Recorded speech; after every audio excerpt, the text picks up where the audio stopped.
Vlogs. ಇವತ್ತಿನ ವಿಡಿಯೋದಲ್ಲಿ sweet potato finger chips ಮಾಡೋದು ಹೇಗೆ ಅಂತ ತೋರಿಸ್ಕೊಡ್ತಾ ಇದ್ದೀನಿ. ಸ್ವೀಟ್ ಪೊಟ್ಯಾಟೊನ ನಾವು ಆಲ್ಮೋಸ್ಟ್ ಬಾಯ್ಲ್ ಮಾಡ್ಕೊಂಡು ತಿಂತೀವಿ, ಬಟ್ ಈ ಥರ ಫಿಂಗರ್ ಚಿಪ್ಸ್ ಮಾಡಿಕೊಂಡ್ರೆ ಇನ್ನೂ ಸಖತ್ತಾಗಿರುತ್ತೆ. ಬನ್ನಿ ಇದನ್ನು ಮಾಡೋದು ಹೇಗೆ ಅಂತ ತೋರಿಸ್ಕೊಡ್ತೀನಿ. ಫಸ್ಟು ಸ್ವೀಟ್ ಪೊಟ್ಯಾಟೋಸ್ನ ಈ ಥರ ಹೆಚ್ಚಿಟ್ಕೊಂಡಿದ್ದೀನಿ. 4 ಟೇಬಲ್ ಸ್ಪೂನಷ್ಟು ಕಾರ್ನ್ಫ್ಲೋರ್, 2 ಟೇಬಲ್ ಸ್ಪೂನಷ್ಟು ಖಾರ, ರುಚಿಗೆ ತಕ್ಕಷ್ಟು ಉಪ್ಪನ್ನ ತೊಗೊಂಡಿದ್ದೀನಿ. ಉಪ್ಪು ನೀರಿಗೆ ಹೆಚ್ಚಿಟ್ಕೊಂಡಿರೋವಂಥ ಪೊಟ್ಯಾಟೋಸ್ನ ಹಾಕ್ಕೊಂಡು ಹಾಫ್ ಬಾಯ್ಲ್ ಮಾಡ್ಕೊಳ್ಳಿ.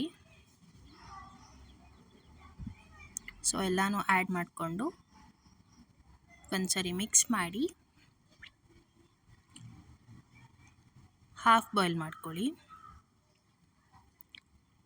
ಸೊ ಹಾಫ್ ಬಾಯ್ಲ್ ಆಗಿದ ತಕ್ಷಣ ಸೀವ್ ತಗೊಂಡು ನೀರನ್ನ ಸೆಪ್ರೇಟ್ ಮಾಡಿಟ್ಕೊಳ್ಳಿ.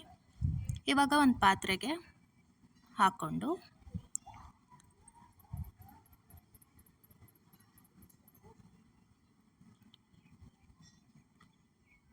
ಕಾರ್ನ್ಫ್ಲೋರ್ ಆ್ಯಡ್ ಮಾಡ್ಕೋತಾ ಇದ್ದೀನಿ.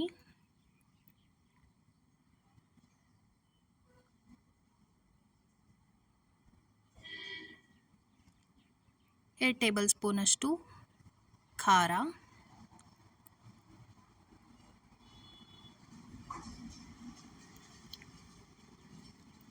ರುಚಿಗೆ ತಕ್ಕಷ್ಟು ಉಪ್ಪು ಸೇರಿಸ್ಕೊತಾ ಇದ್ದೀನಿ.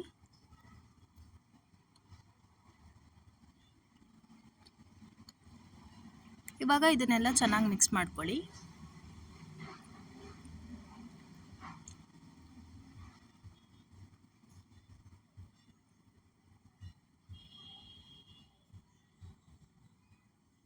ಆ ಬಾಯ್ಲ್ಡ್ ಪೊಟ್ಯಾಟೋಸ್ಗೆ ಕಾರ್ನ್ಫ್ಲೋರು, ಖಾರ, ಉಪ್ಪೆಲ್ಲ ಸರಿಯಾಗಿ ಮಿಕ್ಸ್ ಆಗಬೇಕಲ್ಲ. ಇವಾಗ ಸ್ವಲ್ಪ ಎಣ್ಣೆ ಹಾಕ್ಕೊಳ್ತಾ ಇದ್ದೀನಿ. ಎಣ್ಣೆ ಹಾಕ್ಕೊಂಡು ಮತ್ತೆ ಮಿಕ್ಸ್ ಮಾಡ್ಕೊಳ್ಳಿ.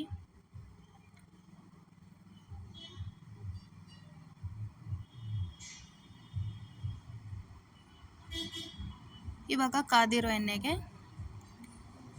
ಹಾಕ್ಕೊಂಡು ಫ್ರೈ ಮಾಡ್ಕೊಳ್ಳೋಣ.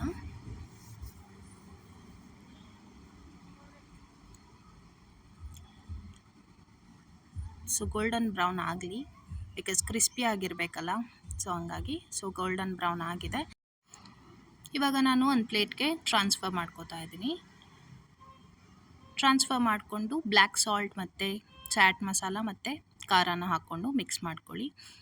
ಈ ರೆಸಿಪಿ ನಿಮಗೆ ಇಷ್ಟ ಆಗಿದ್ದಲ್ಲಿ ಲೈಕ್ ಮಾಡಿ, ಶೇರ್ ಮಾಡಿ, ಕಾಮೆಂಟ್ ಮಾಡಿ, ಹಾಗೆ ನಮ್ಮ ಚಾನಲ್ನ ಸಬ್ಸ್ಕ್ರೈಬ್ ಮಾಡಿ. Thank you.